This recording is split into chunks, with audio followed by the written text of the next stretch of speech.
آج انشاءاللہ تعالی سورۃ البقرہ کی آیت نمبر 31 سے لے کر 34 تک پڑھتے ہیں اور ان آیات کو سمجھنے کی کوشش کرتے ہیں۔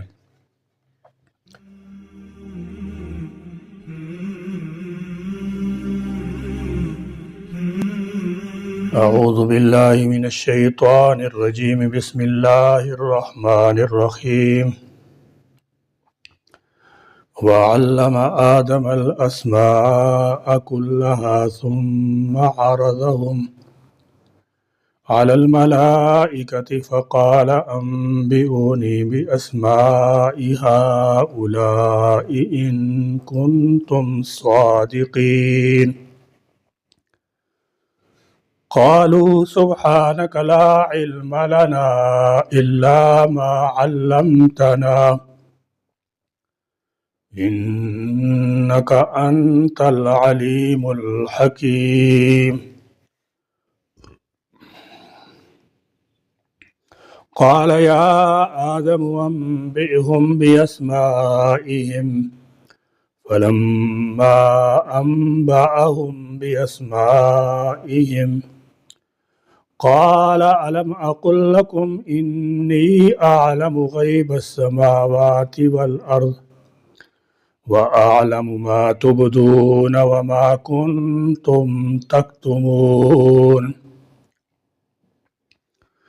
وإذ قلنا للملائكة اسجدوا لآدم فسجدوا إلا إبليس أبى واستكبر وكان من الكافرين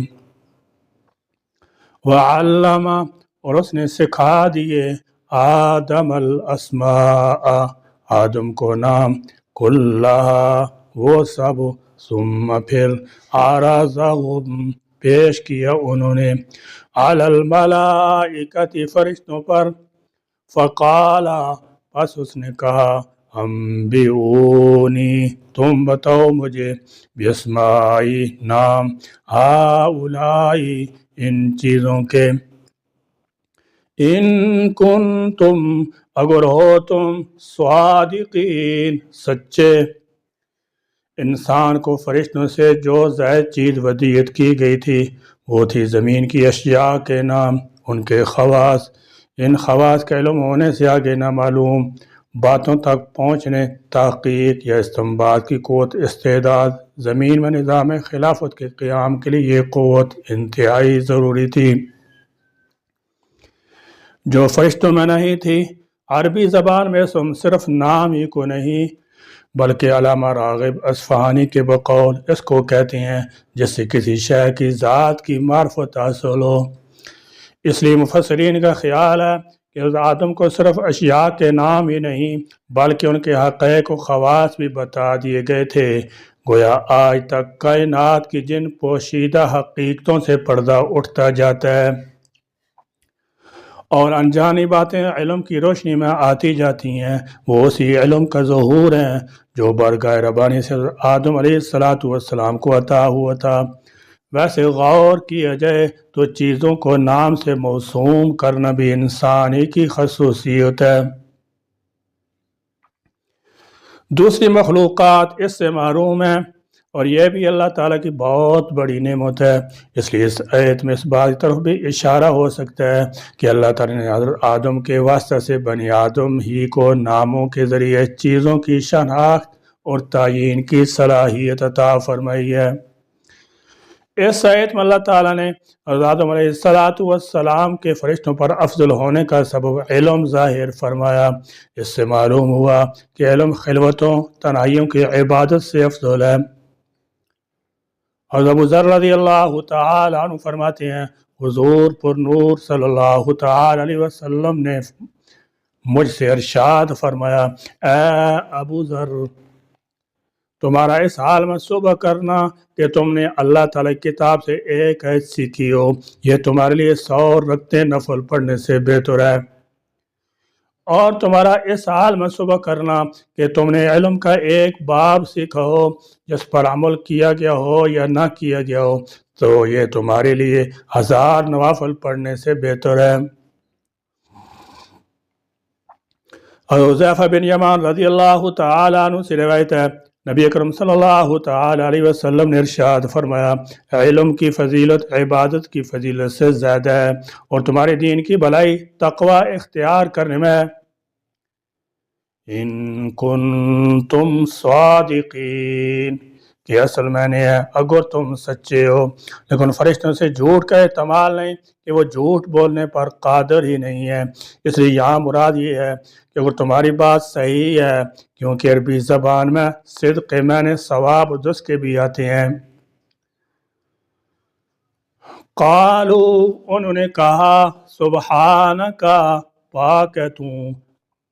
لا علم کوئی علم نہیں، لنا ہمارے لیے، الا مگر ما علمتنا جو تو نے سکھایا ہمیں، انکا بے شک تو، انت العلیم تو ہی خوب جاننے والا، الحکیم خوب حکمت والا ہے۔ اس آیت کریمہ سے معلوم ہوا کہ فرشتوں کو صرف انہی امور کا علم دیا گیا ہے جن پر وہ مدبرات امر کی حیثیت سے مامور ہیں، مثلا بادلوں اور پانی کا فرشتہ پانی کے متعلق تو جملہ معلومات رکھتا ہے مگر دوسری تمام اشیاء کے افعال خواص سے بالکل بے خبر ہے۔ یہی حال دوسرے فرشتوں کا ہے، جبکہ انسان کو تمام اشیاء کا سرسری علم دیا گیا تھا، پھر وہ تحقیق اور جستجو کے ذریعے اس میں از خود اضافہ کر سکتا ہے۔ اصل میں فرشتوں کا علم محض تقلیدی ہے، وہ استنباط کی صلاحیت سے محروم ہے، اور انسان کو اللہ تعالیٰ نے اجتہاد اور استنباط کی صلاحیت سے نوازا ہے، اس لیے وہ معلومات میں غور کر کے نامعلوم باتوں کو بھی اخذ کر لیتا ہے۔ اس طرح زمین میں احکام الہی کو جاری کرنے کے لیے علم و فہم بھی مطلوب ہے، محض صلاحیت کافی نہیں بلکہ صلاحیت بھی ضروری ہے۔ ہم اس حکمت سے واقف نہیں تھے۔ اس سے عبادت پر علم کی فضیلت بھی معلوم ہوئی کہ عبادت میں تو فرشتے بڑھ کر تھے، انسان کو یہ مقام علم ہی کی وجہ سے حاصل ہوا، اور اس کی وجہ یہ ہے کہ عبادت بندگی مخلوق کی صفت ہے اور علم خود خالق یعنی اللہ تعالیٰ کی۔ قال اللہ نے فرمایا یا آدم اے آدم انبئہم تو خبر دے انہیں باسمائہم ان کے ناموں کی، فلما پھر جب انباہم اس نے خبر دی انہیں باسمائہم ان کے ناموں کی، قال اللہ نے فرمایا علم کیا نہیں، اقل لکم میں نے کہا تھا تم سے، انی بے شک میں عالم میں جانتا ہوں، غیبہ چھپی ہوئی باتیں، السماواتی آسمانوں کی، والارضی اور زمین کی، وعالم اور میں جانتا ہوں، ما تبدون جو تم ظاہر کرتے ہو، وما اور جو کنتم ہو تم تکتمون سب چھپاتے۔ اللہ تعالیٰ نے آدم علیہ السلام کو جنہیں اس نے تمام چیزوں کے نام سکھا دیے تھے حکم دیا کہ وہ فرشتوں کے سامنے ان چیزوں کے نام بیان کریں تاکہ آدم کی فضیلت اور علم کا وہ پہلو ظاہر ہو جائے جس کا علم فرشتوں کو نہ تھا۔ حضرت آدم علیہ السلام نے جب ملائکہ کو ان تمام چیزوں کے نام بتا دیے تو اللہ تعالیٰ جل شانہ نے انہیں متنبہ فرمایا کہ اسی علم غیب اور حکمت کی بنا پر اس نے آدم کو خلافت کے لیے چن لیا۔ یہ انسان کو اللہ کی عطا کردہ علم کی فضیلت اور فرشتوں کے مقابلے میں آدم کی برتری کا ایک نمایاں مظہر دکھاتی ہے۔ جب فرشتوں کو آدم کے ہمہ علمی احاطہ کا علم ہو گیا اور انہوں نے اپنے عجز علمی کا اعتراف کر لیا تو اللہ تعالیٰ نے فرشتوں کو وہ بات بتا دی جو وہ نہیں جانتے تھے، اور وہ یہ تھی کہ انسان مگر فتنہ و شر کا پہلو ہے تو صلاح و خیر کا پہلو بھی موجود ہے، اور صلاح و خیر کا پہلو غالب ہے، اس لیے اسے خلیفہ بنایا جا رہا ہے، اور اپنے علمی کمال کی وجہ سے اس کی اہلیت بھی رکھتا ہے۔ اس کے ضمن یہ بات بھی معلوم ہوئی کہ علم عبادت سے افضل ہے، عبادت تعلق صرف مخلوق سے ہے جبکہ علم کا تعلق خالق مخلوق دونوں سے، اور سب سے بڑا عالم اور علیم تو خود اللہ تعالیٰ جل شانہ ہے۔ بلا شبہ انسان فرشتوں جیسی اور جتنی عبادت نہیں کر سکتا، تاہم علم کی بنا پر فرشتوں سے افضل اور مستحق خلافت قرار پایا۔ وَإِذْ اور جب قُلْنَا ہم نے کہا لِلْمَلَائِكَةِ فرشتوں سے اسجدوا تم سجدہ کرو لِآدَمَ آدم کو، فسجدو تو سب نے سجدہ کیا، الا سوائے ابلیس کے، ابا اس نے انکار کیا، واستکبر اور تکبر کیا، وکانا اور وہ ہو گیا من الکافرین کافروں میں سے۔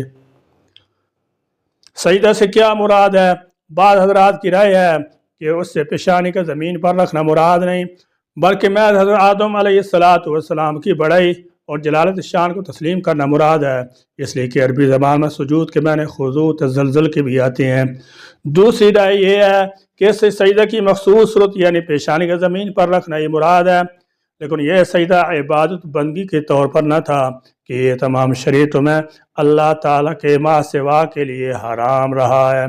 مطلب یہ ہے کہ یہ عبادت سجدہ نہیں تھا، کیونکہ غیر اللہ کی عبادت تو شرک ہے جس کی اجازت کسی بھی امت میں نہیں تھی۔ پھر اللہ تعالیٰ فرشتوں کو شرک کا حکم کیسے دے سکتا ہے؟ بلکہ یہ تعظیم کا سجدہ تھا جو پہلی امتوں میں جائز تھا، ہماری امت میں حرام ہے، جیسے کہ بعد پہلی امتوں میں بین سے نکاح جائز تھا، اب حرام ہے، جیسے کہ یوسف علیہ السلام کے واقعے سے ظاہر ہے،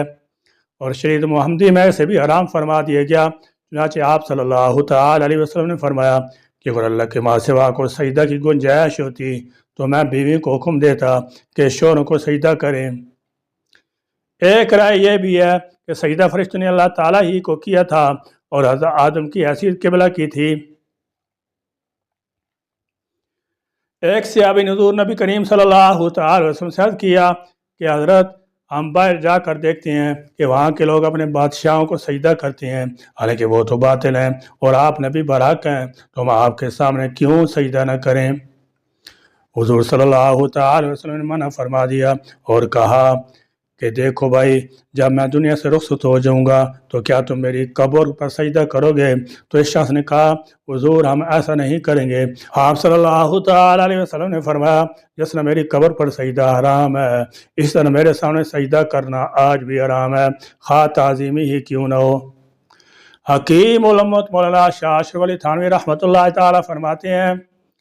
کہ اگر کسی نے قبر کو سجدہ کیا تو اس کو کفر اور شرک تو نہیں کہیں گے، مگر اس کے حرام ہونے میں سب کا اتفاق ہے۔ اور اگر اس سجدہ سے مراد وہی سجدہ ہے جو بندے اور اپنے رب کے سامنے کرتے ہیں تو ایسا کرنے والا کافر اور مرتد ہو جائے گا۔ اور اگر میں تعظیم کے لیے قبر کو سجدہ کیا، بادشاہ یا استاد کے سامنے کیا ہے، تو تمام صحابہ کرام، ائمہ دین، علماء کرام، سلف صالحین کا متفقہ فتویٰ ہے کہ اس کی حرمت میں کوئی شبہ نہیں، اگرچہ کفر کے درجے تک نہیں پہنچتا۔ یہاں پر ایک اور مسئلہ بھی سمجھ لیں، آپ کے مشاہدے میں بھی شاید آیا ہو کہ آج کل کے بعض مرید اپنے پیروں کے سامنے سجدہ کرتے ہیں، بلا شبہ یہ مشرکانہ فعل ہے۔ اگر نیت عبادت کی تھی تو سجدہ کرنے والا کافر ہو گیا، اور اگر عبادت کی نیت نہ تھی، میں تعظیم مقصود تھی، تو اس کے حرام ہونے میں کسی عالم کو، کسی بزرگ کو اختلاف نہیں۔ بعض مفسرین فرماتے ہیں کہ یہ بھی شرک ہے، اس سے اجتناب کرنا چاہیے اور جو ایسا کرتا ہے اس کو روکنا چاہیے۔ ابن منظر اور عبادہ بن ابی امیہ سے ایک روایت بیان کی ہے کہ اس کائنات میں سب سے پہلا گناہ حسد تھا جو ابلیس نے حضرت آدم علیہ السلام پر کیا اور کہا انا خیر منہ، میں اس سے بہتر ہوں، وخلقتنی من نار وخلقتہ من طین، مجھے آگ سے پیدا کیا اور آدم کو مٹی سے، لہذا میں اس سے افضل ہوں، میں کیوں اس کو سجدہ کروں؟ یہی ابلیس کی بھول تھی کہ اس نے اپنی شخصیت کی طرف دیکھا، اللہ تعالیٰ کے حکم پر نگاہ نہ ڈالی، لہذا مردود ٹھہرا۔ اس سے ثابت ہوا کہ جو کوئی بھی خدا تعالیٰ کے حکم کا انکار کرے گا وہ ابلیس کی طرح کافر ہو جائے گا۔ ابلیس نے حسد کی وجہ سے حضرت آدم علیہ السلام کو سجدہ نہ کیا، وَكَانَ مِنَ الْكَافِرِينَ، اور اللہ تعالیٰ کے علم میں یہ کفر کرنے والا تھا۔ کان من الکافرین کا ترجمہ دونوں طریقے سے کیا گیا ہے۔ شیطان کافروں میں سے ہو گیا اور شیطان کافروں میں سے تھا، یعنی وہ بباطن کفر کو چھپائے ہوئے تھا اور یہ بات پہلے سے خدائے علیم و خبیر کے علم میں تھی۔ دوسرا ترجمہ الفاظ قرآن سے زیادہ قریب ہے۔ اس آیت کا خلاصہ یہ ہے کہ سجدے کی دو قسمیں ہیں، نمبر ایک عبادت کا سجدہ، نمبر دو تعظیم کا سجدہ۔ عبادت سجدہ کسی کو معبود سمجھ کر کیا جاتا ہے اور تعظیم کا سجدہ وہ ہوتا ہے جس سے مسجود یعنی جس سے سجدہ کیا جائے گا اس کی تعظیم مقصود ہوتی ہے۔ نمبر 2، یہ قطعی عقیدہ ہے کہ سجدہ عبادت اللہ تعالیٰ کے لیے خاص ہے، کسی اور کے لیے نہیں ہو سکتا اور نہ کسی شریعت میں کبھی جائز ہوا۔ نمبر 3، فرشتوں نے حضرت آدم علیہ السلام کو تعظیمی سجدہ کیا تھا اور وہ باقاعدہ پیشانی زمین پر رکھنے کی صورت میں تھا، صرف سر جھکانا نہ تھا۔ نمبر 4، تعظیمی سجدہ پہلی شریعت میں جائز تھا، ہماری شریعت منسوخ کر دیا گیا، اب کسی کے لیے جائز نہیں ہے، لہذا کسی پیر یا ولی یا مزار کو تعظیمی سجدہ کرنا حرام ہے۔ اللہ تبارک و تعالی ہر قسم کے مشرکانہ فعل سے ہماری حفاظت فرمائے۔ اللہ تعالیٰ میں قرآن کی روشنی میں اپنی زندگیوں کو سنوارنے اور اس کی ہدایات پر عمل کرنے کی توفیق عطا فرمائے، آمین۔ وآخر دعوانا الحمد للہ رب العالمین۔